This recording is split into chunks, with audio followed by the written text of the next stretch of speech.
الحمد لله نحمده ونستعينه ونستغفره ونؤمن به ونتوكل عليه ونعوذ بالله من شرور أنفسنا ومن سيئات أعمالنا من يهده الله فلا مضل له ومن يضلل فلا هادي له ونشهد أن لا إله إلا الله وحده لا شريك له ونشهد أن سيدنا ومولانا محمدا عبده ورسوله أما بعد أعوذ بالله من الشيطان الرجيم بسم الله الرحمن الرحيم فصل لربك وانحر إن شانئك هو الأبتر صدق الله العظيم শ্রদ্ধেয় এবং সম্মানিত মুসল্লিগণ, আল্লাহ রাব্বুল ইজ্জতের অসীম দয়া ও রহমত, আল্লাহ তাআলা আপনাকে আমাকে সকলকে বড় ভালোবেসে তিনার এই পবিত্র ঘরে আসার তৌফিক দিয়েছেন, তার জন্য একবার শুকরিয়া আদায় করে এবং বলে আলহামদুলিল্লাহ।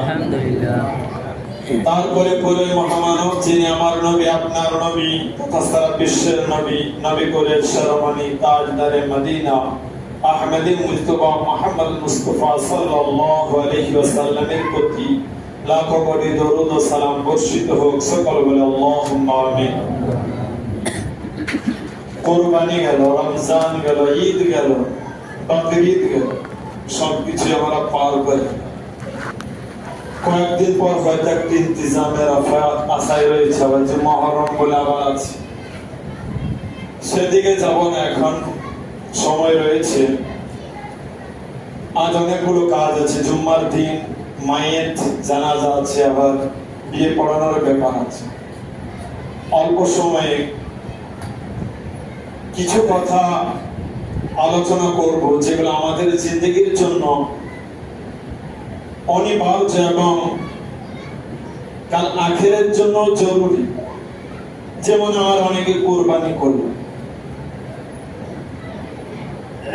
অনেকে যাদের জন্য ওয়াজিব ছিল, ফরজে ছিল, তারা আদায় করলো।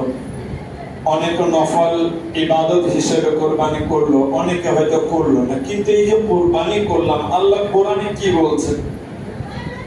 আল্লাহ নবী বলছেন যে ইব্রাহিম আলাইহিস সালাতু ওয়াস সালামের সুন্নাত, তোমরা এগুলো করলে নেকি পাবে। কিন্তু আল্লাহ পাক একটা আয়াত বলেছে, যেটা হচ্ছে